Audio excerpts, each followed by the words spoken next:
Hello children, today we will discuss about computer system. Okay, and the name of your lesson 1 is know about computer. Okay, so here we go. What is computer system, children? A computer system has many parts. Okay, and all the parts of the computer come together and make the computer system. Okay, as you can see in this picture. Okay, so in this picture there are many parts of computer like monitor, CPU, keyboard, mouse. Okay, these are the essential parts of computer. Okay, so children, what are we going to do with the help of computer? What can we do?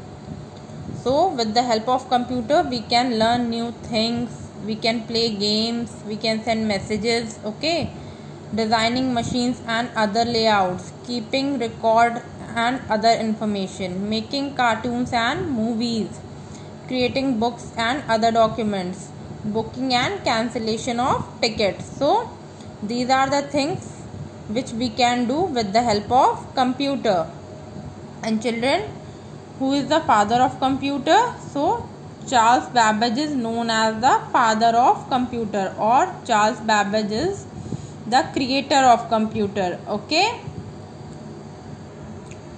so students, our next topic is types of computer. So there are many types of computer. Okay, but in your book there are only 3 types of computer which we are going to learn. So first type of computer is desktop. A desktop computer is designed to be used on a desk or a table. It cannot be taken here and there easily. You see the desktop computer in schools, at homes, in offices, etc. The desktop computer is also known as PC, personal computer. So children, what is this? This is desktop computer. Okay, and desktop computer is designed to be used on a desk or a table, and it is heavy in size, so it cannot be taken here and there easily. Okay, these types of computer are easily available in schools, homes or offices. Okay, so our next type of computer is a laptop. So children, as we all know what the laptop is, I hope you all know what the laptop is. So a laptop is small in size and you can easily place it in your lap. Okay, it has a battery that can be recharged by the electricity, and due to the battery there is no need to plug the laptop to the main power switch all the time. You can easily carry the laptop with yourself. Okay, so our next types of computer is handheld computer. Okay, so this is a picture of a tablet. So what is, children, handheld computer? The portable computer that are small enough to be held in one's hand are called handheld computer. And the example of handheld computer are palm tops, tablets, pocket computer. Okay, these are the examples of handheld computer. So moving on to our next topic. Our next topic is parts of a computer. So as I told you before, computer has 4 main parts as listed below. So what are the main parts of computer? Monitor, keyboard, system cabinet and mouse. And children, these parts work together to complete the tasks which are given by the user. Let us know about each part. So now we are going to learn about what is the use of these parts. So first one is monitor. So as you can see in this picture, this is the picture of monitor. A monitor is an output unit of the computer. It is also known as visual display unit, VDU of the computer. Okay, it displays the work that we do on the computer. The output of this display is called soft copy output, as we see the work on the monitor screen. Okay, so student, our next parts of computer is Keyboard and mouse. So children, keyboard and mouse both are input devices.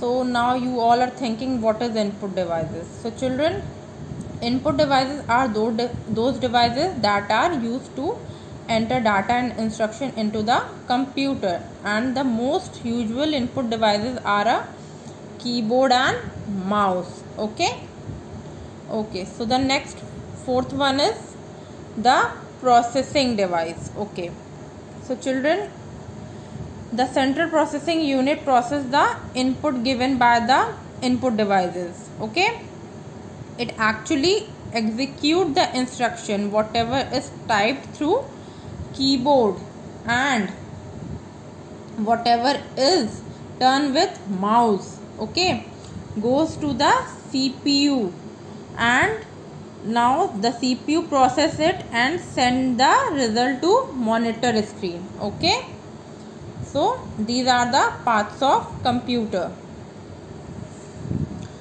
Now CPU, children, CPU is system cabinet. Okay, CPU is this small chip is CPU and system cabinet. So system cabinets hold the central processing unit. Okay, so the CPU is known as the brain of the computer. It processes the information which is given by the user. The CPU consists of two parts: arithmetic and logical unit, ALU, and CU, control unit. So what is ALU and CU? So the ALU performs all the arithmetical addition, subtraction, multiplication and division, and logical and, or, and not calculations. And CU, the CU control all the parts of computer. It also controls flow of the information among different parts.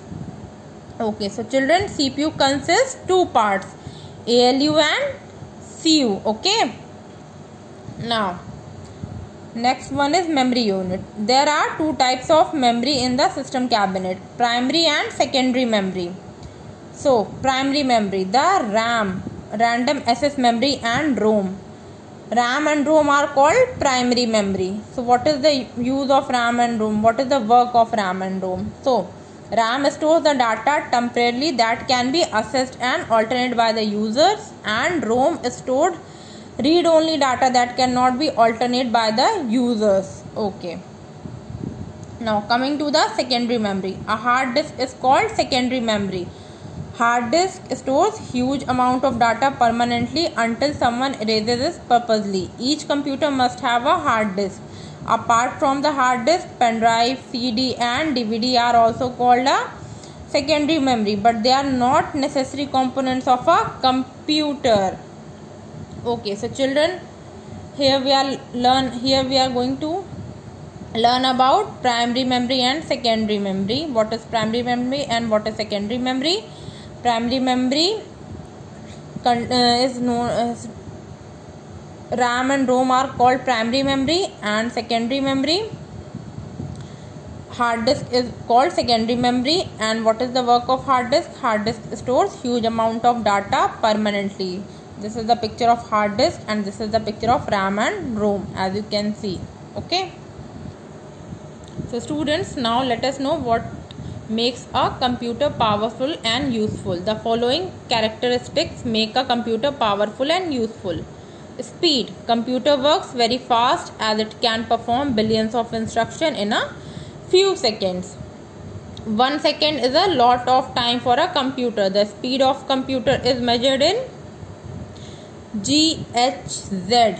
Okay, so storage. A computer had hard disk which can store huge amount of data in it. Third one is accuracy. A computer always give accurate results. Okay, it never make mistakes. Any mistakes that occurs is due to the wrong command given by the computer. It's like, children, garbage in, garbage out. If we give wrong command to computer, wrong output result will be given by the computer. Okay. Versatility. a computer is a multi-purpose machine. It does various tasks at a time and is used in different fields. So at one time computer can do multi-purpose tasks, many tasks at one time. Okay. Diligence. A computer can work for a long time. It never gets tired or bored, as well as its performance never goes down. So computer is a machine, so it never gets tired or bored. Okay, it can perform for a very long time. Okay. Limitations of a computer. A computer has some limitation too, as listed below. Computer cannot take decision by its own because it is a machine. If you give a wrong information to the computer, then you will get wrong output. As I told you before, garbage in, garbage out. Okay. It does not have any feelings like human beings because computer is a machine, electronic machine. It cannot work on its intelligence. It needs a human being to tell what to do. Okay. Computers technology is changing day by day, so we need to keep the computer up to date. So we have to update our computer. Okay. Points at a glance. A computer is an electronic machine that does not work on its own.